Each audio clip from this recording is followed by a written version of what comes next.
Post pregnancy ನಾನು ದಪ್ಪ ಆಗಿಬಿಟ್ಟೆ. ಮಗು ಆಗಿದ ತಕ್ಷಣ ಹೊಟ್ಟೆ ಕಟ್ಬಿಡ್ತಾರೆ, ಟೈಟಾಗಿ ಕಟ್ಬಿಡ್ತಾರೆ. ಇಟ್ ಈಸ್ ಸೊಂಟ ಗಟ್ಟಿ ಬರೋದಕ್ಕೆ ಅಂತ ಹೇಳ್ತಾರೆ. ಯಾವುದೇ ಒಂದು ತಗೊಳ್ಳಿ, ಎಲ್ಡರ್ಸ್ ಇನ್ ದ ಫ್ಯಾಮಿಲಿ, ಬೆನ್ನೋವು ಇದೆ, ಹೊಟ್ಟೆನೂ ಇದೆ. ಹೆಂಗೆ ಬಂತು? Poor posture, over eating, exercise. So sleep is very important. ಸಣ್ಣ ಆಗ್ತೀವಿ ನಾವು ಒಂದು ಉದ್ದೇಶಕ್ಕೆ 1-2 ವರ್ಷ ಫೀಡ್ ಮಾಡ್ತಾರೆ. ಇನ್ನೊಂದು ಏನು ಮಾಡ್ತಾರೆ ಅಂತ ಹೇಳಿದ್ರೆ, especially if you have not managed your pregnancy wait.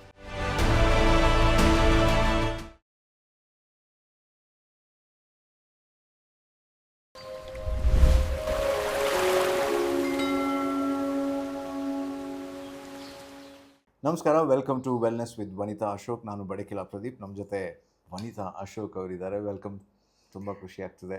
Thank you, ನಮಸ್ಕಾರ. ಮತ್ತು ಏನೋ ನಮ್ಮ ಆಡಿಯನ್ಸ್ ಎಲ್ಲ ವೆಲ್ನೆಸ್ ಇಂಪ್ರೂವ್ ಮಾಡ್ಕೊಂಡಿದ್ದಾರೆ ಅನಿಸುತ್ತೆ. ಒಂದು ಟ್ರ್ಯಾಕಿಗೆ ಬಂದಿದ್ದಾರೆ ಅಂತ ಅನಿಸ್ತಾ ಇದೆ ನನಗೆ. ಪ್ರಶ್ನೆಗಳು ಬರ್ತಾ ಇರೋದ್ರಿಂದ ನಮ್ಗೆ ಅನಿಸ್ತಾ ಇದೆ ನನಗೆ responding. So I am very very happy.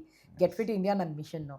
So ಆ ಮಿಷನ್ನು ನಿಮ್ಮ ಪಾಡ್ಕಾಸ್ಟ್ ಮುಖಾಂತರ ನಡೀತಿದೆ ಅಂತ ಬಹಳ ಸಂತೋಷ ಆಗ್ತದೆ. ಹೀಗೆ keep moving, getting fit every day and ಡಿಸೀಸ್ನ ದೂರ ಇಡ್ತೀರಿ. ನನಗೆ ಇದರಿಂದ ಭಾಳ ಸಂತೋಷ ಆಗುತ್ತೆ. Super super. ಸೊ ಇವತ್ತಿನ ಪ್ರಶ್ನೆ ಅಥವಾ ಇವತ್ತಿನ ಟಾಪಿಕ್, ಪ್ರೆಗ್ನೆನ್ಸಿ ಆದಮೇಲೆ ಅಂದರೆ ಚೈಲ್ಡ್ ಬರ್ತ್ ಆದಮೇಲೆ ಫಿಟ್ನೆಸ್ಸನ್ನು ಹೇಗೆ ಉಳಿಸ್ಕೋಬೇಕು, ಹೇಗೆ ಬೆಳೆಸ್ಕೋಬೇಕು ಅಂತ. ನೀವು ಫಿಟ್ನೆಸ್ ಕೇಳ್ತಿದ್ರಲ್ಲ, ಅವ್ರು ವೆಯ್ಟ್ ಲಾಸ್ ಕೇಳ್ತಾರೆ. ಅದೇ ಹೆಂಗೆ ಫಿಟ್ ಆಗಿರಬೇಕು ಅಂತ. ಓಕೆ, ಸೊ ಸಾಮಾನ್ಯವಾಗಿ ನನಗೆ ಈ ಪ್ರಶ್ನೆ ಬರ್ತಾನೆ ಇರುತ್ತೆ. ಸೊ ಪೋಸ್ಟ್ ಪ್ರೆಗ್ನೆನ್ಸಿ ಆದಮೇಲೆ ನಾನು ದಪ್ಪ ಆಗಿಬಿಟ್ಟೆ, ವೆಯ್ಟ್ ಯಾಕೆ ಕೆಳಗಡೆ ಇಳಿಸ್ಕೊಳ್ಳೋದು ಅಂತ 1 ವರ್ಷ ಆಗಿದೆ, ಆದರೂ ನಂಗೆ ಹೊಟ್ಟೆ ನಿಂತ್ಬಿಟ್ಟಿದೆ, ಹೋಗ್ತಾನೆ ಇಲ್ಲ ಅಂತ ಹೇಳ್ತಾರೆ. ಹೊಟ್ಟೆ ಕಟ್ಟಿದ್ದೆ, ಆದರೂ ಹೊಟ್ಟೆ ಬರ್ತಿದೆ. ನನಗೆ ಈ ಹೊಟ್ಟೆ ಕಟ್ಟಿರೋದು ನನಗೆ ಅರ್ಥನೇ ಆಗೋದಿಲ್ಲ. ಓಕೆ, ಹೊಟ್ಟೆ ಮಗು ಆಗಿದ ತಕ್ಷಣ ಹೊಟ್ಟೆ ಕಟ್ಬಿಡ್ತಾರೆ, ಟೈಟಾಗಿ ಕಟ್ಬಿಡ್ತಾರೆ. ಓಕೆ, ತಿನ್ನೋಕ್ಕೂ ಆಗಲ್ಲ. ಹೊಟ್ಟೆ ಮಗು ಆದಮೇಲೆ ಒಂದು ಸೀರೆ, ದೊಡ್ಡ ಸೀರೆ ತೊಗೊಂಡು ಒಂದು ಇಬ್ಬರು ಚೆಂದಾಗಿ ಸುತ್ತಿ ಇಟ್ಬಿಡ್ತಾರೆ. ಈಗೆಲ್ಲ ಬೆಲ್ಟ್ ಬಂದಿದೆ ಅಂತ ಅಂದ್ಕೊಳ್ಳಿ. ಸೊ ಇದು ಏನಕ್ಕೆ ಅಂತ ಹೇಳ್ತಾರೆ ಅಂತ ಹೇಳಿದ್ರೆ, ಇಟ್ ಈಸ್ ಸೊಂಟ ಗಟ್ಟಿ ಬರೋದಕ್ಕೆ ಅಂತ ಹೇಳ್ತಾರೆ. ಕೆಲವ್ರು ಏನು ಹೇಳ್ತಾರೆ ಅಂತ, ಹೊಟ್ಟೆ ನಿಲ್ಲಲ್ಲ ಅಂತ. ಈಗ ನಾವು ಯಾವುದೇ ಒಂದು ನಮ್ಮ ಇವ್ರನ್ನ ತೊಗೊಳ್ಳಿ, ಎಲ್ಡರ್ಸ್ ಇನ್ ದ ಫ್ಯಾಮಿಲಿ, ಅತ್ತೆ, ಏನೋ ಅಮ್ಮ, ಆಂಟಿ, ಗೀಂಟಿ ಎಲ್ಲ ತೊಗೊಳ್ಳಿ, ಅವ್ರಿಗೆ ಬೆನ್ನೋವು ಇದೆ, ಹೊಟ್ಟೆನೂ ಇದೆ, ಎರಡೂ ಇದೆ. ಹೆಂಗೆ ಬಂತು? ಲೋವರ್ ಬ್ಯಾಕ್ ಸ್ಟ್ರೆಂತ್ ಇಲ್ಲ, ಹೊಟ್ಟೆ ಬೆಳೆಸ್ಕೊಂಡು ದೊಡ್ಡದಾಗಿ, ಏನೋ ಬ್ಯಾಕ್ ಓವರ್ ಸ್ಟ್ರೆಚ್ ಆಗಿ, ಪೋರ್ ಪಾಸ್ಚರು, ಮತ್ತು ಓವರ್ ಈಟಿಂಗು, ಎಕ್ಸಸೈಸ್ ಇಲ್ಲ. So that's the main thing. So ನೀವು ಹೊಟ್ಟೆ ಎಷ್ಟು ಕಟ್ಟಿದ್ರೂ ಅಲ್ಲಿ ನೀವು ಇಷ್ಟು ಇದೆಲ್ಲದ್ರ ಮೇಲೆ ಸ್ಟ್ರೆಸ್ ಬೇರೆ. ಎಸ್. ಸೊ ಈಗ ಏನಾಗುತ್ತೆ ಅಂತ ಹೇಳಿದ್ರೆ, ನಮ್ಮ ಇನ್ನೂ ಚೇಂಜ್ ಆಗಿಲ್ಲ. ಓಕೆ, ಈ ಬಾಣಂತನದಲ್ಲಿ ಚೇಂಜ್ ಆಗಿಲ್ಲ. ಆಚೆ ಹೋಗಬೇಡ, ಜನ ದೃಷ್ಟಿ ಹಾಕ್ಬಿಡ್ತಾರೆ, ಏನೋ ಹಂಗಾಗುತ್ತೆ, ಹಿಂಗಾಗುತ್ತೆ ಅಂತ ಹೇಳ್ತಾನೆ ಇರ್ತಾರೆ. ಮಗುಗೆ ಹಿಂಗಾಗ್ಬಿಡುತ್ತೆ, ಹಂಗಾಗ್ಬಿಡುತ್ತೆ ಅಂತ. ಸೊ ನ್ಯೂ ಮದರ್ಸ್ ಅಂತ ತುಂಬ ಎದುರ್ಕೊಂಡ್ಬಿಡ್ತಾರೆ. ಏನೋ ಅದೇ ದೊಡ್ಡವ್ರು ಹೇಳ್ದಂಗೆ ಕೇಳ್ಕೊಂಡಿರ್ತಾರೆ. ನಾನು ಆವಾಗಲೇ ರೆಬಲ್ ಆಗಿದೆ. ಓಕೆ, ಸೊ ಸ್ಲಿಮ್ ಫಿಟ್ ಆಗಿದ್ದೀರಾ. ಮಗಳು ಬಂದ್ರು ನನ್ನ ಮಗನಿಗೆ ಇವಾಗ 38 years. Okay, so first pregnancy ಸ್ವಲ್ಪ ಕೇಳ್ಕೊಂಡಿದ್ದೆ. ಸೆಕೆಂಡ್ ಪ್ರೆಗ್ನೆನ್ಸಿಯಲ್ಲಿ ಏನೋ ಬುದ್ಧಿ ಬಂದ್ಬಿಟ್ಟಿತ್ತು. ಓಕೆ, ನಾನು ಕೇಳೋದಿಲ್ಲ, ನನಗೆ ಇಷ್ಟ ಬಂದಂಗೆ ಮಾಡ್ತೀನಿ, ನಾನಿಲ್ಲಿ ಓದಿದ್ದೀನಿ. ಆವಾಗೆಲ್ಲ ಬರೀ ಮ್ಯಾಗ್ಝಿನ್ಸ್ ಇರ್ತಿತ್ತು, ನಾನು ಓದಿದ್ದೀನಿ ಎಕ್ಸಸೈಸ್ ಮಾಡಬೇಕಂತೆ ಅಂತ. ಸೊ ನೀವು ಸಹ ಎಕ್ಸಸೈಸ್ ಮಾಡಿ, ಮಗು ಮಲ್ಕೊಂಡಾಗ ಮಲ್ಕೊಳ್ಳಿ, ಮಗು ಎದ್ದಾಗ ಏನೋ ಎದ್ದೇಳಿ. So sleep is very important. Okay, ಈಗ ಹುಟ್ಟಿದ ಮಕ್ಕಳು, ತುಂಬ ಜನ ಮಕ್ಕಳು ರಾತ್ರಿಯಲ್ಲೇ ಎದ್ದೇ ಇರ್ತವೆ, ನಿದ್ದೆ ಹೋಗ್ಬಿಡುತ್ತೆ, ಅಲ್ಲಿ ಸ್ಟ್ರೆಸ್ಸು ಸ್ಟಾರ್ಟ್ ಆಯಿತು, ವೆಯ್ಟ್ ಲಾಸ್ಗೆ ವೆಯ್ಟ್ ಗೇನ್ಗೆ ದಾರಿನೂ ಮಾಡಿಕೊಡ್ತು. ನೋ ಪ್ರಾಪರ್ ಸ್ಲೀಪ್ ಅಂದರೆ ಈ ವೆಯ್ಟ್ ಗೇನ್ ಆಗೇ ಆಗುತ್ತೆ. All right. ಮತ್ತು ಇನ್ನೊಂದು ಜೊತೆ ಏನಂತ ಹೇಳಿದ್ರೆ, ತುಂಬ ಜನ ಫೀಡಿಂಗ್ ಮಾಡಿದ್ರೆ, ಬ್ರೆಸ್ಟ್ ಫೀಡಿಂಗ್ ಮಾಡಿದ್ರೆ ಸಣ್ಣ ಆಗ್ತೀವಿ ನಾವು ಒಂದು ಉದ್ದೇಶಕ್ಕೆ 1-2 ವರ್ಷ ಫೀಡ್ ಮಾಡ್ತಾರೆ. ಅದಕ್ಕೂ ಇದಕ್ಕೂ ಸಂಬಂಧ ಇಲ್ಲ, ಮೆಟಬಾಲಿಸಮ್ ಮೇಲೆ ಹೋಗುತ್ತಷ್ಟೇ, ಅದಕ್ಕೂ ಇದಕ್ಕೂ ಏನೂ ಸಂಬಂಧ ಇಲ್ಲ. ನೀವು you still have to exercise, you still have to eat healthy. ತುಂಬ ಜನಕ್ಕೆ ಪಥ್ಯ ಹಾಕ್ಬಿಡ್ತಾರೆ ಫ್ಯಾಮಿಲೀಸಲ್ಲಿ. ಓಕೆ, ನಾನು ಕೇಳಲಿಲ್ಲ, ಸೆಕೆಂಡ್ ಪ್ರೆಗ್ನೆನ್ಸಿಗೆ ನಾನು ಕೇಳಲಿಲ್ಲ. So I went back to eating in moderation, movement. So ಮಗು ಮಲ್ಕೊಂಡಿದ್ರೆ ಅಲ್ಲಲ್ಲೇ ವಾಕಿಂಗ್ ಮಾಡ್ತಿದ್ದೆ, ಮತ್ತು ಏನೋ ಸ್ಮಾಲ್ ಎಕ್ಸಸೈಸಸ್ ಡಾಕ್ಟ್ರೇ ಹೇಳ್ಕೊಡ್ತಾರೆ, ಏನೋ ಡಿಸ್ಚಾರ್ಜ್ ಆಗೋ ಟೈಮಲ್ಲಿ ಹೇಳ್ಕೊಡ್ತಾರೆ. ಆ ಎಕ್ಸಸೈಸಸ್ ಎಲ್ಲ ಮಾಡ್ತಿದ್ದೆ, ಎಸ್ಪೆಷಲಿ ಪೆಲ್ವಿಕ್ ರೀಜನ್ಗೆ. ಆಮೇಲೆ ಮತ್ತು ಇನ್ನೊಂದೇನು ಅಂತ ಹೇಳಿದ್ರೆ, ಪ್ರೈಮಲ್ಲಿ ಹಾಕ್ಬಿಟ್ಟು ಸಾಕಷ್ಟು ಎಕ್ಸಸೈಸು. ನಾನು ಟಿ ವಿಲೆಲ್ಲನೂ ಈ ಎಕ್ಸಸೈಸ್ನ ತೋರಿಸಿದ್ದೀನಿ. I am very sure you can see it in some channels on ಇದು ಯೂಟ್ಯೂಬಲ್ಲಿ. ಸೊ ಮಗು ಪ್ರೈಮಲ್ಲೇ ಇರುತ್ತೆ, ನೀವು ಪಾರ್ಕಿಗೆ ಕರ್ಕೊಂಡು ಹೋಗ್ತೀರಾ, ಇಲ್ಲ ಮನೆಯಲ್ಲೇ ಮಾಡ್ತೀರಾ, ಮ್ಯೂಸಿಕ್ ಹಾಕ್ಕೊಳ್ಬೋದು, ಸಾಫ್ಟ್ ಮ್ಯೂಸಿಕ್, ಬೇಬಿ ಮ್ಯೂಸಿಕ್, ಸಾಕಷ್ಟು ಎಕ್ಸಸೈಸಸ್ನ ಮಾಡ್ಬೋದು. ಆಯಿತಾ? ನೀವು ಪ್ರೈಮಲ್ಲಿ ಮಗುನ ಕರ್ಕೊಂಡು ಹೋಗೋದು ಒಂದು ಒಳ್ಳೆಯ ಎಕ್ಸಸೈಸ್ ನಿಮಗೆ. ಓಕೆ, ಒಂದು ಮೂವ್ಮೆಂಟ್ಸ್ ಇರುತ್ತೆ. ಬಟ್ ಎಲ್ಲ ಎಕ್ಸಸೈಸು ನೀವು ನಾರ್ಮಲ್ ಡೆಲಿವರಿ ಆಗಿದ್ದರೆ 6 ವೀಕ್ಸ್ ಆದಮೇಲೆ ಸ್ಟಾರ್ಟ್ ಮಾಡ್ತೀರಾ. ಸಿಸೇರಿಯನ್ ಆದರೆ 8 ವೀಕ್ಸ್ ಆದಮೇಲೆ ಸ್ಟಾರ್ಟ್ ಮಾಡ್ತೀವಿ. ಫೀಲ್ ಆಗ್ಬೋದು. Yeah, but first you have to ask a doctor start ಮಾಡಲ ಅಂತ. Simplest exercise will be walking. ನಿಮ್ಗೆ ಯಾರಾದರೂ ನೋಡ್ಕೊಳ್ಳೋರು ಇದ್ರೆ ಆ ಮಗುನ, ವಾಕಿಂಗ್ ಹೋಗಿ. ಸಿನಿಮಾದಲ್ಲೆಲ್ಲ ಪ್ರೆಗ್ನೆನ್ಸಿ ಆಗಿ ಅಂದರೆ ಡೆಲಿವರಿ ಆಗಿ ಅದು ನೆಕ್ಸ್ಟ್ ಮೂಮೆಂಟಲ್ಲೇ ಹೋಗಿ ಫೈಟ್ ಮಾಡೋದು ಕರೆಕ್ಟು, ಎಳೆದಾಕ್ಬಿಟ್ಟು ಹೋಗ್ತಾರೆ. ಇನ್ನು ಕೆಲವರಲ್ಲಿ ಎಲ್ಲ ಮಫ್ಲರ್ ಎಲ್ಲ ಹಾಕ್ಕೊಂಡು ಒಂದು ಹತ್ತಿ ತುರ್ಕೊಂಡು ಒಳ್ಳೆ ಪೇಷಂಟ್ ಥರ ಇರ್ತಾರೆ. ಇವ್ ನಾಟ್ ಅ ಪೇಷಂಟ್, ಡಾಕ್ಟ್ರೇ ಹೇಳ್ತಾರೆ ಯು ನಾಟ್ ಅ ಪೇಷಂಟ್ ಅಂತ. ಇನ್ನೊಂದು ಏನು ಮಾಡ್ತಾರೆ ಅಂತ ಹೇಳಿದ್ರೆ, ನೀರು ಕೊಡೋದಿಲ್ಲ. ಡಿಹೈಡ್ರೇಷನ್, ಸಿವಿಯರ್ ಡಿಹೈಡ್ರೇಷನ್, ಮೂವ್ಮೆಂಟ್ ಇಲ್ಲ, ಒಂದು ರೂಮಲ್ಲಿ ಹಾಕ್ಬಿಟ್ಟು ಜೇಲ್ ಥರ ಇಟ್ಬಿಡ್ತಾರೆ. Very very wrong. Don't do that. You are not a patient. ಈಗ ಅಬ್ರಾಡ್ ಹೋಗಿ ನೀವು ಈ ಪಾಪ ಈ ಅಮೆರಿಕನ್ಸ್ಗೆಲ್ಲ, ಯುರೋಪಿಯನ್ಸ್ಗೆ ಸಹಾಯ ಮಾಡೋರೇ ಯಾರೂ ಇರೋದಿಲ್ಲ. ಓಕೆ, ಅವರೇ ಎಲ್ಲ ಕೆಲಸ ಮಾಡ್ಕೋತಾರೆ. 2ನೇ ದಿವಸ ಹಾಸ್ಪಿಟ್ಲಿಂದ ಬರ್ತಾರೆ, ಬಂದಿದ್ದ ತಕ್ಷಣ ಕಿಚನ್ಗೆ ಹೋಗ್ತಾರೆ, ಪಾತ್ರೆನೂ ತೊಳಿತಾರೆ, ಎಲ್ಲ ಮಾಡ್ತಾರೆ, ಅವರೇ ನೋಡ್ಕೋಬೇಕು. ಅದರಲ್ಲಿ ಇನ್ನೊಂದು ಮಗು ಇದ್ದರೆ ಅದನ್ನು ನೋಡ್ಕೋತಾರೆ, ಇದನ್ನು ನೋಡ್ಕೋತಾರೆ, ಮನೆ ಕೆಲಸನೂ ಮಾಡ್ಕೋತಾರೆ. ಆ ಥರ ಬೇಸಿಕ್ ವರ್ಕ್ ಮಾಡೋದು is all okay. Okay, yeah, that is okay.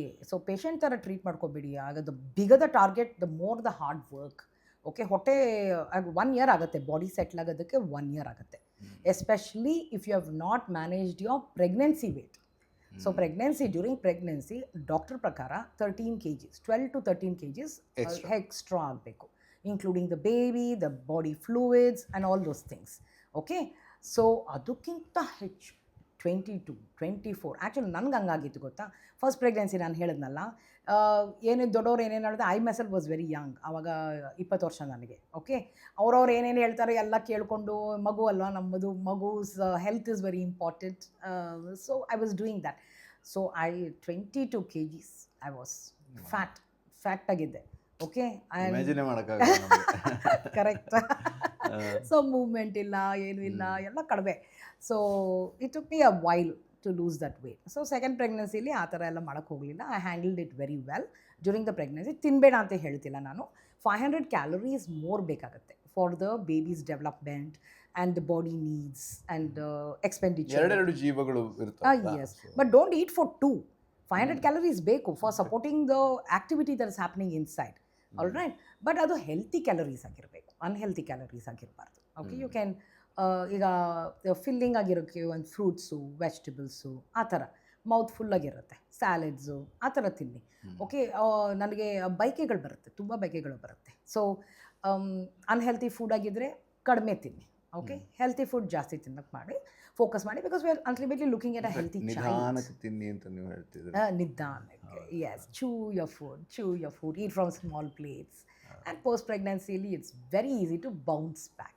So ಈಗ ಎಕ್ಸಸೈಸ್ ನಿಮ್ಮ ಡಾಕ್ಟರ್ ಪರ್ಮಿಷನ್ ಕೊಟ್ಟಿದ ತಕ್ಷಣ ಸ್ಟಾರ್ಟ್ ಮಾಡಿ, ವಾಕಿಂಗ್ ಸ್ಟಾರ್ಟ್ ಮಾಡಿ, ಸ್ಲೋ ಆಗಿರಲಿ, and it should be control for walking. Okay, ಗ್ರ್ಯಾಜುಯಲಾಗಿ ಬಿಲ್ಡ್ ಮಾಡ್ಕೊಂಡು ಹೋಗಿ.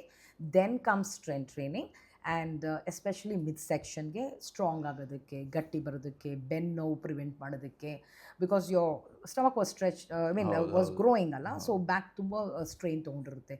The whole process itself is so difficult. Biologically you have gone through so much, physiologically you have gone through so much. So ಇದನ್ನೆಲ್ಲ ನಾವು ಇದು ಮಾಡ್ಕೋಬೋದು, balance ಮಾಡ್ಕೋಬೋದು. I am the walking talking example. All right, I have managed. ನಂತರ ತುಂಬ ಜನ ಇದ್ದಾರೆ who have gone back to the original weight. ನನ್ನ ಸೊಸೆ ಸಹ during pregnancy she was very very particular. Okay, only healthy food ತಿಂತಿದ್ಲು, very rarely indulgence ಇರ್ತಿತ್ತು. She gained only 13 kgs. It was very easy ಅವಳಿಗೆ ಟು ಬೌನ್ಸ್ ಬ್ಯಾಕ್. ರಿಕವರ್ ಆಗೋದು ಸುಲಭ. ಹೌದು, very very easy. ಮತ್ತು ಡೆಲಿವರಿನೂ ಚೆನ್ನಾಗಾಗುತ್ತೆ. ಓಕೆ, ಅದನ್ನು ಮಹಾರಾಣಿ ಅಲ್ಲಿ ಶುರು ಆದರೆ ಆಮೇಲೆ ಬರೀ ಆಯಾ ಸ್ಟೇಜಿಗೆ ಬಂದಿರ್ತಾರೆ ಅಷ್ಟೇ. ಡಯಾಪರು, ಮಗು ನೋಡ್ಕೊಳ್ಳೋದು, ನೋ ಟೈಮ್, ಅದು ಬಂದಿರ್ತಾರೆ. ಅದು ಸ್ಟ್ರೆಸ್ ಆಗಿಬಿಡುತ್ತೆ. ಆಲ್ರೈಟ್, ನನ್ನ ಸೊಸೆ she used to attend prenatal yoga classes online, ಮತ್ತು ಹಾಗೂ ಜಿಮ್ ಹೋಗಿ ಫಿಸಿಯೋಥೆರಪಿಸ್ಟ್ ಜೊತೆ ಸ್ಟ್ರೆಂತ್ ಟ್ರೈನಿಂಗ್ ಮಾಡ್ತೀವಿ. ಅಂಥವ್ರನ್ನೇ ಹುಡ್ಕೊಂಡಿದ್ದ, ಅವ್ರು ಬಂದ ಮೇಲೆ ಹಂಗಾಗಿದ್ದ ನಿಮ್ಮಿಂದಾಗಿ. ಲಕ್ಕಿಲಿ ಹಂಗೆ ಸಿಕ್ಕಿದ್ರು ನಮಗೆ. ಆ್ಯಂಡ್ ಮೈ ಮಗ also is very health conscious ಅಲ್ಲ, so he was also very particular, she also was very particular. So baby is healthy, baby's choices are healthy, ಮತ್ತು she recovered very fast. And ಹೊಟ್ಟೆನೇ ನೋಡಿದ್ರೆ ಇನ್ನೂ college ಹುಡುಗಿ ಥರ ಇರ್ತಾಳೆ ಅವಳು. So you got the answer. Thank you. ಇವ್ರು ಏನೇ ಪ್ರಶ್ನೆ ಇದ್ರು ನಿಮಗೆ ಬರೆದ್ರೆ ವಿ ಕ್ಯಾನ್ ಆಲ್ವೇಸ್ ಟೇಕ್ ಅದ್ರ ಬಗ್ಗೆ. ಇವಾಗ ಅದೇ ನೆಕ್ಸ್ಟ್ ಈ ಮಾತನ್ನ ನಾವು ಮುಗಿಸ್ತಾ ಇವತ್ತಿನ ಪ್ರಶ್ನೆ ಕೇಳುವಂತ ಸಮಯ, ಈ ವಾರದ ಪ್ರಶ್ನೆ. ಸೊ ಬೆಂಗಳೂರಿನ ಜಯನಗರದಲ್ಲಿ ಒಬ್ರು ಲೇಡಿ, ಅವರು ನಮ್ಗೆ ಮೆಸೇಜ್ ಮಾಡಿ ಕೇಳಿದ್ದಾರೆ. ಅವರು ಪ್ರಾರ್ಥನಾ ಅಂತ, ಅವ್ರು ಏನು ಹೇಳ್ತಾರೆ ಅಂತಂದರೆ, ನಾನು ಮನೇಲಿ ಚಪ್ಪಲಿ ಹಾಕ್ಕೊಂಡು ನಡಿಬಹುದಾ ನಡಿಬಾರ್ದಾ, ನಡೆದ್ರೆ ಏನು ಲಾಭ ಅಂತ. ಲಾಭ ಅಂತೂ ಇಲ್ಲ, ನಷ್ಟನೇ. ಚಪ್ಪಲಿ ಹಾಕ್ಕೊಂಡು ನಡೆಯೋದ್ರಿಂದ ನಷ್ಟ. ಓಕೆ, ಸೊ ನಮ್ಗೆ ವಾಕಿಂಗ್ ಆಚೆನೇ ಬೇರ್ ಫುಟ್ ಮಾಡಿ ಅಂತ ಹೇಳ್ತಾರೆ. Because the nervous system, the entire central nervous system feet ಅಡಿಗಿದೆ. ಸೊ ನಾವು ಆಕ್ಯುಪಂಚರ್ ಥರ ಅದು. ಸೊ ಆ್ಯಕ್ಟಿವೇಟ್ ಮಾಡುತ್ತೆ. ಬೇರ್ ಫುಟ್ ವರ್ಕೌಟ್ ಮಾಡಿದ್ರೆ ಆಚೆ ಗ್ರಾಸ್ ಮೇಲೆ ನಡೀರಿ, ಸಾಯಿಲ್ ಮೇಲೆ ನಡೀರಿ, ಟಾರ್ ಮೇಲಲ್ಲ, ಇದೆರಡರ ಮೇಲೆ ನಡೀರಿ ಅಂತ ಅಡ್ವೈಸ್ ಮಾಡ್ತಾರೆ. ಓಕೆ, ಅಟ್ಲೀಸ್ಟ್ 20 minutes ಆ್ಯಕ್ಟಿವೇಟ್ ಆಗುತ್ತೆ, ಚೆಂದಾಗಿ ಸೆಂಟ್ರಲ್ ನರ್ವಸ್ ಸಿಸ್ಟಮ್ ಆ್ಯಕ್ಟಿವೇಟ್ ಆಗುತ್ತೆ. ಸೊ ಪ್ರತಿಯೊಂದು ಆರ್ಗನ್ಸ್ಗೂ ಕನೆಕ್ಟ್ ಆಗಿರೋದ್ರಿಂದ everything will be healthy. So we are touching the magnetic field. Okay, so that is very important. ಈ ಚಪ್ಪಲಿ ಹಾಕೊಂಡು ಹೋದ್ರೆ ಅದೆಲ್ಲ ಕಟ್ ಆಯ್ತಲ್ಲ, ಮನೇಲಾದ್ರೂ ಅಷ್ಟೇ ಭೂಮಿಗೆ ಟಚ್ ಆಗಬೇಕು ಆಗಬೇಕು. ಬಟ್ ಆರ್ಥೋಪೆಡಿಕ್ ಇದು ಸಿಚುವೇಶನ್ ಇರೋರು ಅಂತ ಅವ್ರಿಗೆ you have no choice, but you can. But still ಒಂದು 5 minutes ಆದರೂ ನಡೆಯೋದಕ್ಕೆ ಟ್ರೈ ಮಾಡಿ, ಗ್ರಾಸ್ ಮೇಲೋ ಗ್ರೌಂಡ್ ಮೇಲೋಗೆ. ಆರ್ಥರೈಟಿಸ್ ಇರೋರು ರಫ್ ರೋಡಲ್ಲಿ ನಡೀತಿದ್ರೆ you will have to be careful with your knees. Okay, so try not to wear slippers in the house and ಬೇರ್ foot walk ಮಾಡೋದ್ರಿಂದ you will be triggering the central nervous system, which in turn will keep your internal organs healthy. Thank you so much. ಮುಂದಿನ ವಾರದ ಮುಂದಿನ ಸಂಚಿಕೆಯ wellness with ವನಿತಾ ಅಶೋಕ್ನಲ್ಲಿ ಏನು ಟಾಪಿಕನ್ನು ನಾವು ತರ್ತಾ ಇದ್ದೀವಿ ಅಂತ ನೀವು ಕಾಯ್ತಾ ಇರಿ. ಅಲ್ಲಿ ತನಕ ಬಡಿಕಿಲಾ ಪ್ರದೀಪ್ ಯೂಟ್ಯೂಬ್ ಚಾನಲಲ್ಲಿ ನಿರಂತರವಾಗಿ ನಿಮಗೆ ಮಾಹಿತಿ, ಮನೋರಂಜನೆಯ ಸಂಚಿಕೆಗಳ ಸರಣಿ ಕಾಯ್ತಾ ಇರುತ್ತೆ. ನಮಸ್ಕಾರ.